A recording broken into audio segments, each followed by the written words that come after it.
Flip Flop Farage keeps changing his position, it's hard to keep up. They tell us we can't alienate Muslims because of the growing Muslim demographic. By 2050, they'll be superior to us. That's not objective, Nigel. Just stand up and be proud of Britain and stand up for British values. That's what we need to do. We have a Muslim population in Britain growing by about 75% every 10 years. Right? That's just where we are. Mm-hmm. If we politically alienate the whole of Islam, we will lose. We need to prevent the Islamic demographic getting to that point. Breaking today, Elon Musk has sent another clear message that it's Ben Habib and Advance UK, who he believes is the future of politics in the United Kingdom, rather than Nigel Farage.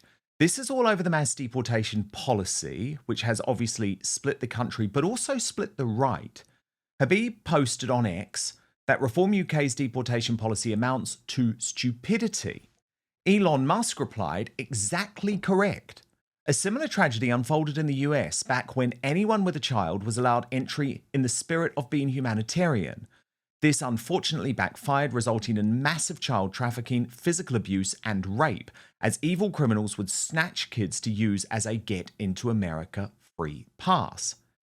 And we know that Nigel Farage has done a major U-turn on this issue, which is maybe why why Elon Musk is a bit concerned. Watch. Can you believe that more than half of you are watching this video but not subscribed? So please do me a huge favor. Click the subscribe button now. Turn on the notification bell so you'll be alerted to all of our brand new Outspoken videos. It's a political impossibility to deport hundreds of thousands of people. We simply can't do it. We can deport hundreds of thousands of people over the 5 years of a reform government. Thank you. And what's interesting is we see the left-wing media here uniting with Elon Musk and Tommy Robinson on the right, with the Daily Mirror's front page, with the headline, "Don't believe a word he says, Flip Flop Farage, reform leader backtracks on deportation." The Daily Record was just as egregious. One is a pathetic, nasty little man who will not be missed. The other is Nigel Farage. But of course, the real story is the plummeting Labour approval rating from hero to kilo. So with Reform UK surging in the polls as it is, indeed just today, its poll rating has now outstripped the Conservatives and Labour combined. Is there any point in a political force on the right? This is something that obviously really divides opinion. But Tommy Robinson has, in his words, been abundantly clear about why he has joined Reform UK. Advance UK, prompting Ben Habib to reply, "Thank you. The only way to save the United Kingdom is through Advance UK." And he explained ahead of the Uniting the Kingdom rally why he believes there needs to be a political movement to embrace the end of slippery Starmer. We all need, as a movement, I've been saying it for years, we need a political home, a political voice for our movement. Of course, in the last election, we end up with Labour and a cabinet full of clowns. Everyone knows they're not for the working people. They're lining their own pockets and destroying our country faster than Karl Marx could have ever imagined. People have had enough. Look at what's happening now. Look at the revolution that's brewing across Britain. Even look at Raise the Flags campaign. Labour are finished. Keir Starmer is finished. They know it. They've lost a big chunk of the Muslim vote in the last election because they weren't marching often enough for Hamas. And they'll lose many more as people join Hezbollah, Corbyn's new Islamophilia party. And that's why the Labour Party wants 16-year-olds to be able to vote. It's going to backfire on them. The youth always rebel. Young people are smarter than Labour think. But I know a lot of you will be asking, well, why, Tommy Robinson, is Reform UK not the answer? And as for reform, I've got to go there. Well, they were the only option for the last election. But they aren't who people think they are. Reform tells us Britain can take more immigrants. Net zero is their immigration policy. Net zero was their immigration policy, okay? That meant last year 500,000 British people left. They could, and their policy was to take 500,000 immigrants in. From where? Afghanistan, Somalia, Iraq, Iran, who knows where? They tell us We can't deport people entering the country illegally. We're talking about hundreds of thousands of illegal immigrants are in Britain at the moment. Do you support deporting all of those people? It's impossible to do. Literally impossible to do. For us, at the moment, it's a political impossibility. But is it your ambition? No. So it's pointless even going there. Or did he change his position on that? Flip Flop Farage keeps changing his position. It's hard to keep up. They tell us we can't alienate Muslims because of the growing Muslim demographic. By 2050, they'll be superior to us. That's not objective, Nigel. Just stand up and be proud of Britain and stand up for British values. That's what we need to do. We have a Muslim population in Britain growing by about 75% every 10 years. Right? That's just where we are. Mm-hmm. If we politically alienate the whole of Islam, we will lose. We need to prevent the Islamic demographic getting to that point. And of course, Tommy is very furious about the fact that his supporters were dismissed by Reform UK as that lot. Nigel's words, there'll be more left-wing than the Tories by the next general election. They're okay with trans women, men, in women's prisons. And they're okay with digital ID. And that really is the end of our freedom. What do you feel about ID cards, digital ID cards? Is that something that Reform UK would support? Well, look, I personally don't have a problem with an ID card. You know, I don't see what the issue is. We can all be tracked now if somebody wants to track us. And we're all discarded as that lot. That's what annoys me. Our entire movement, that lot. We don't want anything to do with that lot. Tommy Robinson, people have been protesting in his name. What do you make of Tommy Robinson? Is he a good guy in your eyes? No. All of that lot, we have nothing to do with them. Even the protesters who have got banners up saying two-tier Keir, you agree with them on the policing and justice? We agree with ourselves. I'm not aligning ourselves with Tommy Robinson's lot in any shape. All right. Then there's the issue of Zia Youssef. And we've all watched with interest as Zia Youssef comes and goes at Reform. On some days he appears to be running the whole show. And then he's busy lighting fires that no one else seems to know what to do about. The whole thing is a mess. But finally now, and it's needed because otherwise Reform won't budge on their policies, there is now an alternative to all other parties. That is Advance UK, led by Ben Habib. It's the only party that stands unconditionally for free speech. It's the only party that is proud of our Christian traditions, culture and values. It stands for the British people. Strong borders, no two-tier justice. And if we want better government, we're going to have to vote for it. There were nearly 20 million people in the last general election who could have voted but didn't vote. That's twice as many people as voted for Labour didn't vote. So that's what we need to, as a cultural movement and as a political movement, reach out to the non-voters, the working class, the forgotten, the neglected people. Now, Rupert Lowe, the leader of Restore Britain, he is also pushing the anti-Zia Youssef message increasingly hard, not even using his chosen name. Nigel Farage has stolen your work? I don't think he's stolen my work, but I think he's a follower, not a leader. And whilst I spent a lot of time working with him, and I think I played my part in building up Reform support, but once we'd won the argument and we were going to win the election, I wanted to know what the plan was, where the shadow cabinet was, where the policy was, where the structure and where the plan was. And I think people can sort of see that Nigel's making it up as he goes along. And, you know, bringing in people like Mohammed Zia-Ruddin Youssef as chairman of Reform, I mean, he'd done nothing to build Reform till Nigel brought him in. And at the end of the day, bringing free radicals into a party which has effectively relied on loyalty and long service of people like myself, both in the Brexit Party. Before that, I obviously did it in different places, in the Referendum Party. Then I did a lot for Vote Leave, and then obviously the Brexit Party. I think some credit has to go to Richard Tice. He and people like myself and Ben Habib kept it going when Nigel went off to, in his own words, make money. So, I don't really want to divide what I call common sense thought, but equally, I don't want to see somebody who isn't going to deliver for the people elected as our next Prime Minister. I mean, Boris failed us, and I think there are some very similar characteristics between Boris Johnson and Nigel Farage, and we need serious leadership that's this time going to deliver. But But first, as I've entered my 40s, aging has become ever present in my life. My body doesn't back up the way it used to, and I've found that it's far easier to get injured when trying to work out, far harder to recover too. But I believe one of the best aging breakthroughs of the last decade is qualia senolytic. And I'm going to explain why. Senolytics are a science field revolutionizing human aging. A big culprit behind that middle-aged feeling can be so-called zombie cells that linger in your body after their useful function, wasting your energy and resources. Now, those zombie cells can lead to less energy, slower workout recovery, joint discomfort, and basically feeling old. Now, qualia senolytic is a groundbreaking, clinically tested supplement with 9 vegan plant-derived compounds that help your body naturally eliminate these zombie cells, helping you feel years younger in just months.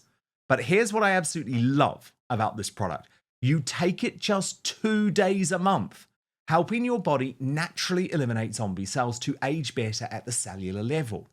Now, since taking qualia senolytic, I've felt like I've turned back the clock. I have higher energy, less soreness after exercise, and a big boost in productivity too. That all equals feeling so much better. So experience the science of feeling younger by going to qualialife.com/Dan for up to 50% off your purchase. Use the code DAN, that's DAN, for an additional 15%. So that's QUALIA life.com/Dan for an extra 15% off your purchase. Your older self will thank you. And by the way, thanks to Qualia for sponsoring this episode. Now, let's get back to it. But Farage's number one attack dog, Matt Goodwin, he has a very different view. He's actually authored a letter to what he describes as the online right and Elon Musk, writing, "So your plan to save Britain is not to go with the anti-establishment party that is currently leading the national polls, not to go with the only anti-establishment politician who has won 2 nationwide elections with 2 different parties, who is known in every household in this country, who took Brexit from obscurity and turned it into political reality, who delivered the biggest constitutional shake-up in this country since the Reformation, who opposed mass immigration before it went mainstream, who is now promising to do the very same thing with leaving the ECHR and deportations, who is literally promising to roll back the entire post-war asylum regime, who just became the first person in British history to finish ahead of Labour and the Tories at an entire set of local elections, and who is just as successful in Labour areas as Tory ones, but instead go with someone who 99.9% of British people have never heard of, a party that 99% of British people have never heard of, and a movement that appears to have zero charisma and zero appeal to Middle England, all in the hope of smashing a formidable 2-party system in 3 or 4 years. Is that the plan? Are you serious? Are you really going to devote your life to an electoral cul-de-sac and a political pipe dream? Because from where I am standing, there appear to be an awful lot of people who care much more about their ego than the country, who are incredibly poor students of British politics, and who are about to waste an awful lot of energy, money, and time that could actually go on saving their country."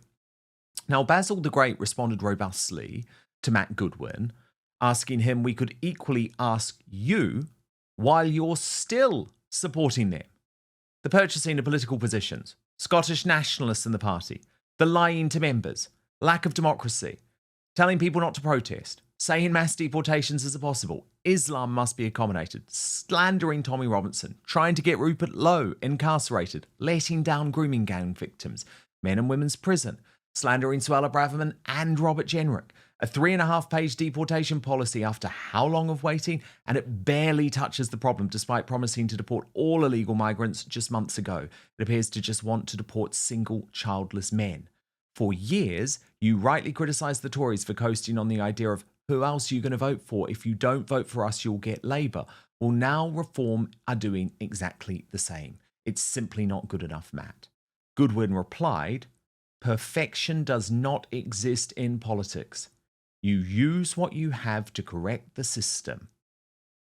And now, Dominic Frisby is here. Dominic, where do you stand on this split on the right? Are you in the camp of like, Reform is the only hope. They've got this massive poll lead. Okay, they might not be perfect, but we've sort of got to back them.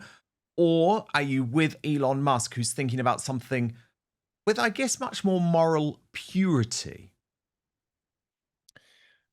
I'm gonna answer that question by not answering it, because I haven't taken sides yet, and I'm watching what's going on, and I sympathise with both points of view.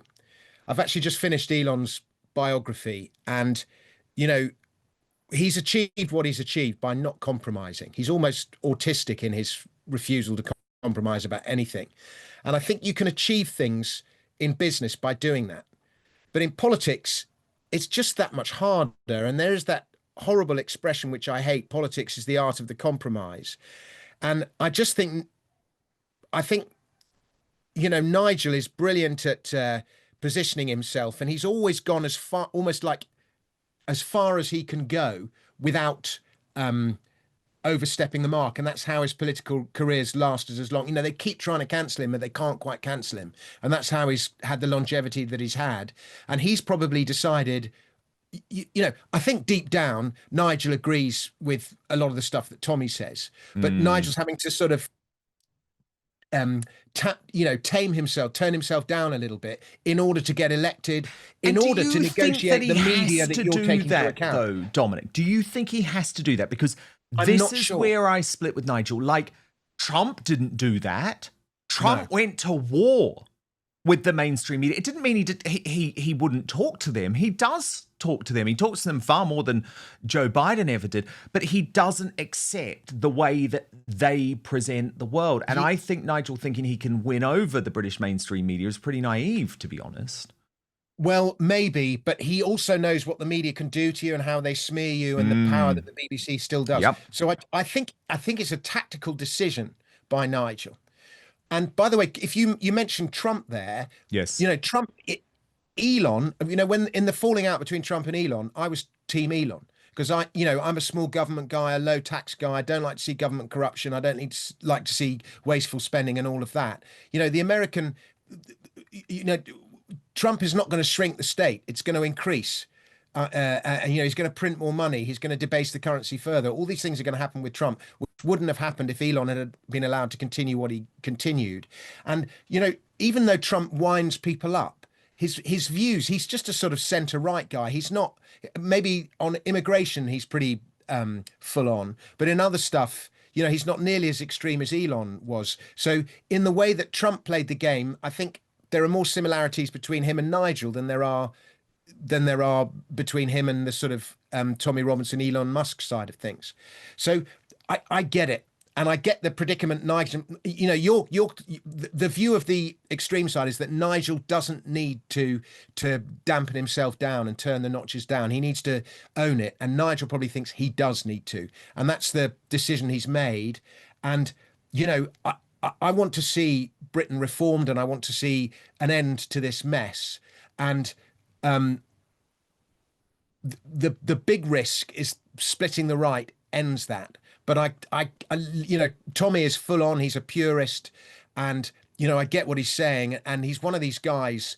He's early to everything. And when somebody's early to things, he gets accused of, what Tommy was saying 10 years ago is now acceptable now. Yes. And so what Tommy's saying now will probably be acceptable in 5 or 10 years from now. So it's a very, very difficult predicament, and I'm watching it, and I haven't taken sides. And anyway, our electoral system's so rubbish. Where I live, South East London, Lewisham, you live in the same borough. It doesn't make any difference down who we vote for. But that's another issue that I have. I mean, Reform UK are meant to be for genuine reform, reform of the electoral system, reform of the House of Lords. And again, there are some hints that they might roll back on that too. So I think the jury's out. But I guess where I think that, you called it the extreme side. I would say it's not the extreme side. I would say it's where the public is at. But let's say the online right. That seems to be where people like me are now put in this category. I think like Farage will describe me as a fringist. The online right. It's that sort of category. I would actually argue we are the ones shifting the Overton window, because how on earth can you go from Farage saying, mass deportations are impossible just 6 months ago to being at that event in front of the entire mainstream media, literally advocating for the exact policy that a few months ago you said was impossible. Well, what changed that? I believed the Overton window shift because of the independent media, because of Rupert Lowe, and critically, because of Elon Musk. So that's why it's particularly fascinating. Thank you so much for watching Dan Wootton Outspoken. Please click on my face just to the bottom left to subscribe to this brand new independent news source and turn on the notification bell so you'll be alerted to our brand new live shows, uncancelled interviews, and special royal episodes. Outspoken is also now available as a podcast, so you can listen to the show every weekday on the go, wherever you are.